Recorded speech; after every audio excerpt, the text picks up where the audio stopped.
Dr. Sekhar is referred to as Mr. Rainman, and during the 1950s he used to walk from door to door and go by bicycle to promote rainwater harvesting. But people didn't take him or rainwater harvesting very seriously initially. Then it became big news when Chief Minister Jayalalitha started propagating. She was convinced about rainwater harvesting. And then the Rain Center got inaugurated in August 2002, and Dr. Swaminathan invited Jayalalitha, and he was also connected with Rain Center. And that became a big success. Now the Rain Center has three main aims. It raises awareness on rainwater harvesting and helps implementation of rainwater harvesting. It also organizes surveys and appraisals. And thanks to all its efforts, the groundwater resources of Chennai have gone up, the water table has gone up. But Dr. Sekhar cautions that we should not be complacent. So this evening he will tell us about the status of rainwater harvesting, the challenges concerning rainwater harvesting, and he will tell us what we as Rotarians can do. He will also tell us about ecological sanitation, which is another of his hobbies, which means organizing composting toilets that convert human waste to manure. This is mainly suitable for rural areas and peri-urban areas. Dr. Sekhar has a PhD in physics. He has worked as a lecturer and as a researcher. He has written extensively on rainwater harvesting, and he has lectured extensively on rainwater harvesting in India and abroad. He is a member of the CIA Task Force on Water. He has won several awards, including one last year. That's the Harmony Silver Award, conferred by an NGO founded by Tina Anil Ambani, Dr. Sekhar.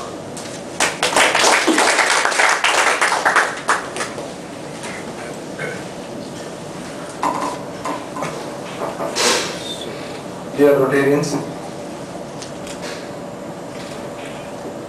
thank you very much for having given me this wonderful opportunity to share some of my thoughts on both rainwater harvesting and ecological sanitation.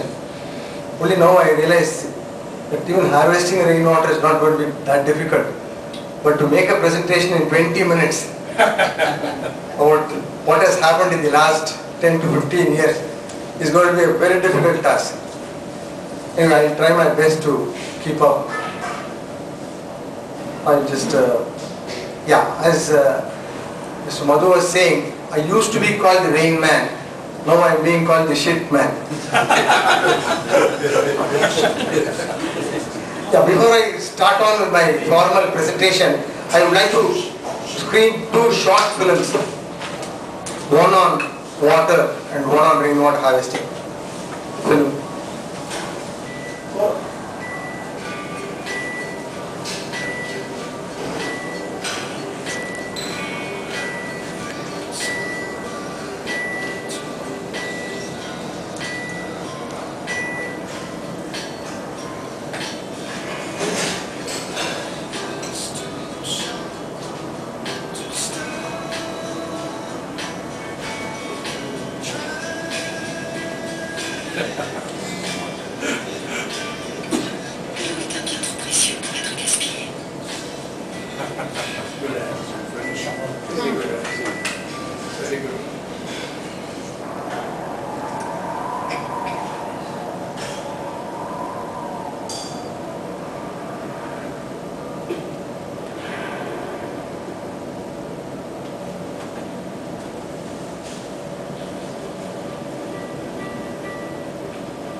To make a presentation in 20 minutes is something like asking a 5-day test player to play well in T20, which is, I think, a bit difficult task. Yeah, I just run through my slides. It's all very clear because people know what harvesting is all about. I mean, I don't think I need to create any awareness now. Next. Yeah, these are some of the details. We have a website, raincenter.net. Next. Yeah, Chennai was the first city to make rainwater harvesting mandatory as early as 1994, when new buildings were asked to harvest rainwater. Next. And in 1995, few individuals started this campaign on rainwater harvesting. Next. Next. Yeah, we found a citizens group called Akash Ganga Trust in 2001. Next. And in Tamil Nadu state also worked with the society, which is very, very important to achieve anything. So this happened in Tamil Nadu. As soon as the previous Chief Minister came to power in June 2001, a high-level committee was formed to popularize rainwater harvesting in the entire state, and we were also part of the committee. Next. Next.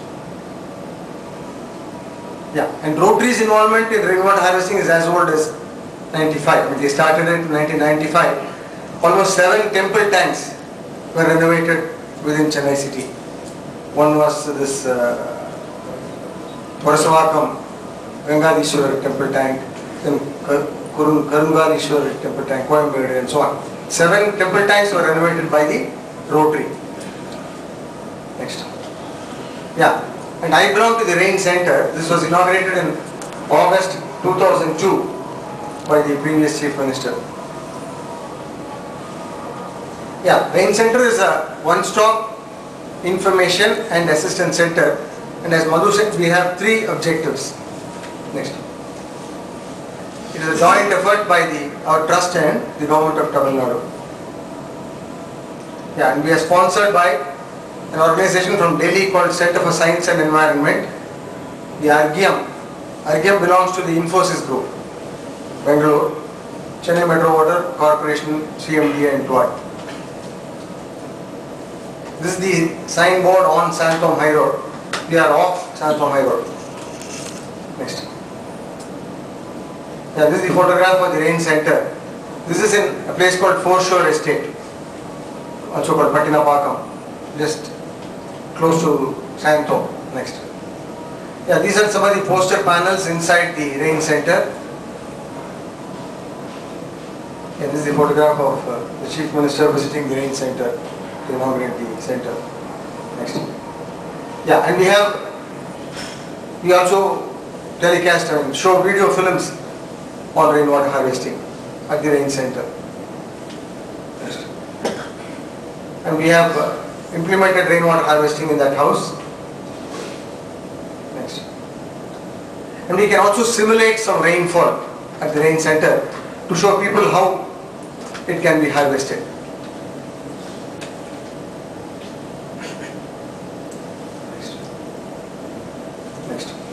Yeah, so these are the 3 activities as Madhu was pointing out. Awareness raising among various sections of society, starting from school students up to the politician. And help in implementation is, we have a set of trained plumbers and masons who will be deputed to various places to advise them on harvesting. And we do this free of any charge. We don't charge anything, both for awareness raising as well as advising. Next. Yeah, so we should all realize that rain is the predominant source of all fresh water on earth, and unless we capture that rain, which falls during 60 to 90 days in a year, we will run out of water during the rest of the year. And both Chennai and Tamil Nadu are not rain starved, meaning we get enough rain which, if harvested, can take care of our entire needs. In fact, a simple calculation will tell you that if you are able to harvest the entire rain that falls on Chennai, it is capable of giving you 124 liters per day per person. So that is the kind of rain we get in places like Chennai. Yeah, this is broadly the flow chart for rainwater harvesting. It is relevant both in rural and urban areas at both macro and micro levels.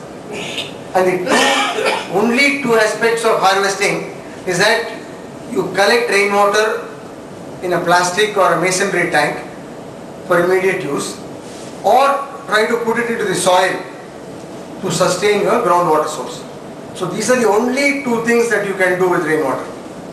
So you have to choose between these two depending on the need, relevance and so on. Next. Yeah, I'll just briefly tell you something about the methodology. So what do you do? What do you mean by rainwater harvesting? See, it rains only in two places within our house. It can be a multi-storied complex, it can be a factory or an office.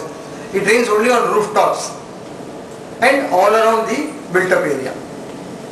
So rooftop harvesting is done by interconnecting the pipes and leading it to a sump, if you have a sump, to collect rainwater as such for immediate use.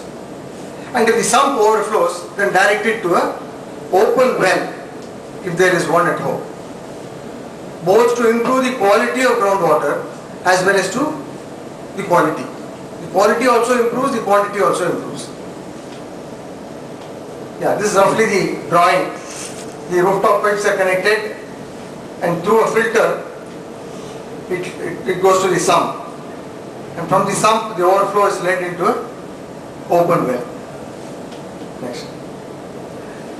If you don't have a sump or an open well at home, or you don't want to collect it in a sump, then the other alternative is direct all your rooftop water into a recharge well. You make a small baby well called recharge well and direct all your rooftop water into it. Next. Yeah, this is what our recharge well looks like. This is made out of cement rings which are readily available in the market, and you just arrange one on top of the other. You don't plaster them. The well will have to be left empty. You should not fill it up with brick bats, gravel and so on.